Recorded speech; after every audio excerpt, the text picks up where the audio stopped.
नमस्कार, आपके साथ मैं रीना झा बालिया।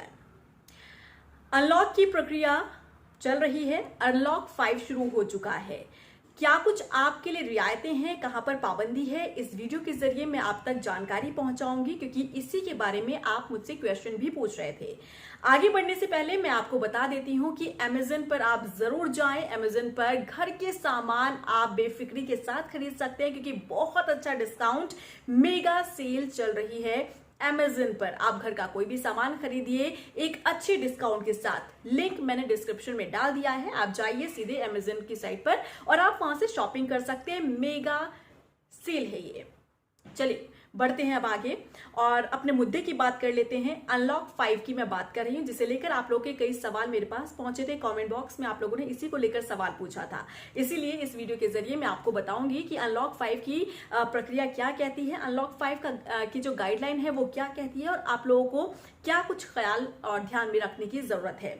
सबसे पहले हर किसी के जहन में अब ये सवाल था कि स्कूल कॉलेजेस को लेकर क्या फैसला सरकार लेती है। तो गाइडलाइन जो केंद्र सरकार की तरफ से जारी की गई थी, उसके मुताबिक राज्य सरकारों को यह अधिकार दे दिया गया था कि आप अपने राज्य के हालात को देखिए और वहां पर आप समझिए कि किस तरीके से आप ये फैसला ले सकते हैं, स्कूल कॉलेजेस खुलने चाहिए या नहीं खुलने चाहिए। सबसे पहले मैं रियायतों की बात कर लेती हूं।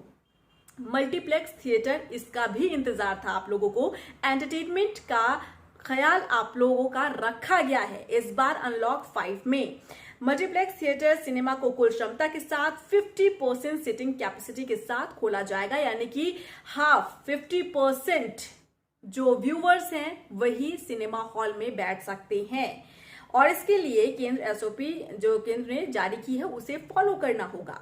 स्कूल कोचिंग संस्थानों को खोलने के लिए राज्य सरकारों को 15 अक्टूबर तक के लिए फैसला लेने के लिए कहा है और इसीलिए धीरे धीरे राज्य सरकारें फैसला ले रही है। जैसे कि अगर मैं उत्तराखंड की बात करूं तो उत्तराखंड में राज्य सरकार ने फैसला ले लिया है कि 15 अक्टूबर से स्कूल कॉलेजेस जो हैं वो खोल दिए जाएंगे, लेकिन डीएम जो निर्देश जारी करेगा उसे फॉलो करना बेहद जरूरी होगा। दरअसल स्कूल कॉलेजेस को लेकर या ये कहें शिक्षण संस्थान कोचिंग सेंटर्स जो चला रहे हैं, उनकी कई शिकायतें सरकार के पास पहुंची थी इस बात को लेकर कि लॉकडाउन के चलते अब हमारे सामने रोजी रोटी का संकट मंडरा रहा है, हमारे पास खाने पीने के लिए चीजें नहीं है, पैसा पूरी तरह से खत्म हो गया है। इसीलिए तमाम जब संस्थान खोल दिए गए हैं, जिम रेस्टोरेंट तमाम चीजें खोल दी गई हैं, तो आखिर इसे क्यों नहीं खोला जा रहा है। लेकिन इसमें अगर आप एक कोचिंग सेंटर चलाते हैं तो एक खबर आपके लिए है कि 15 अक्टूबर से कोचिंग सेंटर जो हैं वो खोलने का निर्णय राज्य सरकारें ले सकती है और धीरे धीरे राज्य सरकारें इसे लेकर फैसले जो है वो ले रही है।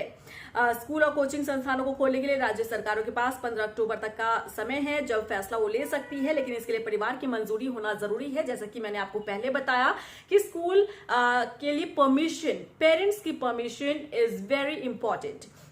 अगर एक बच्चा स्कूल जाना चाहता है तो उससे पहले उनके पेरेंट्स की रजामंदी होनी चाहिए, तभी वो बच्चा स्कूल जा सकता है। कंटेनमेंट जोन के बाहर क्या कुछ सहूलियतें यानी कि क्या फैसिलिटी अब आपको मिलने जा रही है, ये भी आप समझिए। बिजनेस टू बिजनेस एग्जीबिशन हो सकेंगी और इसके लिए यहां पर मिनिस्ट्री ऑफ कॉमर्स अलग से गाइडलाइन जारी करेगी। व्यापारी वर्ग बहुत परेशान था, व्यापारी वर्गों को कई दिक्कतें पेश आ रही थी और इसी को ध्यान में रखते हुए ये फैसला लिया गया है। खिलाड़ियों की ट्रेनिंग के लिए स्विमिंग पूल को खोलने की मंजूरी दे दी गई है, यानी कि ये भी एक पार्ट है आपके एंटरटेनमेंट का, जिसे यहाँ पर परमिशन जो है सरकार ने दे दी है, यानी कि ट्रेनिंग के लिए स्विमिंग पूल एरिया जो है वो खोल दिया जाएगा और इसके लिए युवा और खेल मंत्रालय एसओपी जारी करेगी, उसी को फॉलो करना होगा। एंटरटेनमेंट और इसी तरह के पार्क भी खोले जाएंगे, इसके लिए अलग से एसओपी जारी की जाएगी, उसे फॉलो करना बहुत जरूरी होगा। राज्य 15 अक्टूबर के बाद एसओपी बनाएंगे और उसे ही फॉलो करना होगा, तभी आप स्कूल कॉलेजेस शिक्षण संस्थान या फिर स्विमिंग पूल एरिया है उसे आपको फॉलो करना होगा। कि यानी कि अगर आप यहां पर जाते हैं तो आपको किन बातों का ख्याल रखना है, किन रूल रेगुलेशन को आपको फॉलो करना है, ये आपके लिए बहुत इंपॉर्टेंट होगा। वो भी मैं आपको पूरे विस्तार के साथ एक वीडियो के जरिए मैं बताऊंगी कि एसओपी और राज्य सरकारों की तरफ से क्या कुछ जारी की गई है।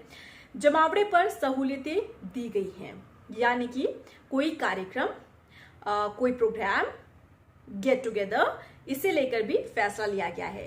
सामाजिक, शैक्षणिक, खेल, मनोरंजन, सांस्कृतिक, धार्मिक, राजनीतिक समारोह को कंटेनमेंट जोन के बाहर 100 लोगों के साथ आयोजित करने की मंजूरी मिल चुकी है।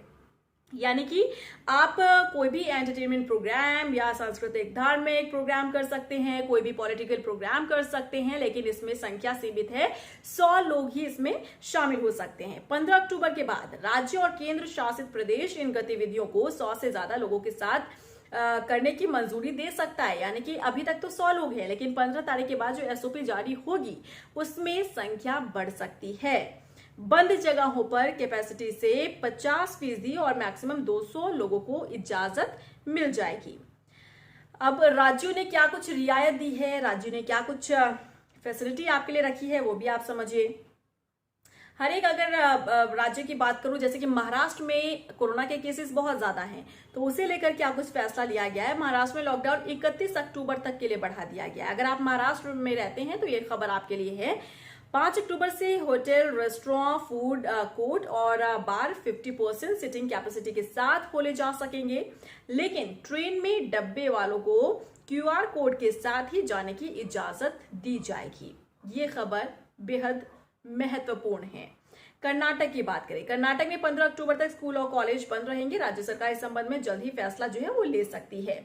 उत्तराखंड की, जैसा मैंने आपको बताया कि उत्तराखंड में भी इसके लिए फैसला ले लिया गया, लेकिन एसओपी जारी की जाएगी जिलाधिकारियों की तरफ से, और पेरेंट्स से परमिशन इज वेरी इंपॉर्टेंट। तो इसलिए अब पेरेंट्स यहाँ पर अलाउ करते हैं अपने बच्चों को या फिर नहीं, ये देखना होगा, क्योंकि पेरेंट्स पहले से ही कह रहे हैं कि हमें अपने बच्चों की सेहत की चिंता है। क्योंकि ऑनलाइन क्लासेस ऐसा नहीं है नहीं चलेंगी, ऑनलाइन क्लासेस चलती रहेंगी। तो जो इंटरेस्टेड हैं ऑनलाइन क्लासेस अटेंड करने में, वो ऑनलाइन क्लासेस अटेंड कर सकते हैं। बाकी जो नहीं है वो स्कूल जाकर अपने टीचर से मुलाकात कर सकते हैं और अपने प्रॉब्लम को सॉल्व करवा सकते हैं। तो ये बेहद इंपॉर्टेंट। और जैसे ही राज्यवार तरीके से एसओपी जारी होती है अलग अलग राज्यों की, मैं वीडियो के जरिए आप लोगों तक खबर जरूर पहुंचाऊंगी। आप अपने कमेंट बॉक्स में जाकर जरूर मेंशन कीजिएगा कि और क्या कुछ आप जानना चाहते हैं, क्या कुछ जानकारी हासिल करना चाहते हैं। और मेरे चैनल को सब्सक्राइब करना बिल्कुल मत भूलिएगा, क्योंकि समय समय पर वीडियो के जरिए मैं आप लोगों तक खबरें पहुंचाने का काम जरूर करती हूं, और इसीलिए आप लोग कनेक्टेड रहिए। सब्सक्राइब नहीं किया है तो सब्सक्राइब जरूर कर लीजिए, बेल आइकन को दबाना मत भूलिएगा, ताकि नोटिफिकेशन आपको फटाफट से मिलती रहे मेरी वीडियोज की। फिलहाल के लिए मुझे दीजिए इजाजत, नमस्कार।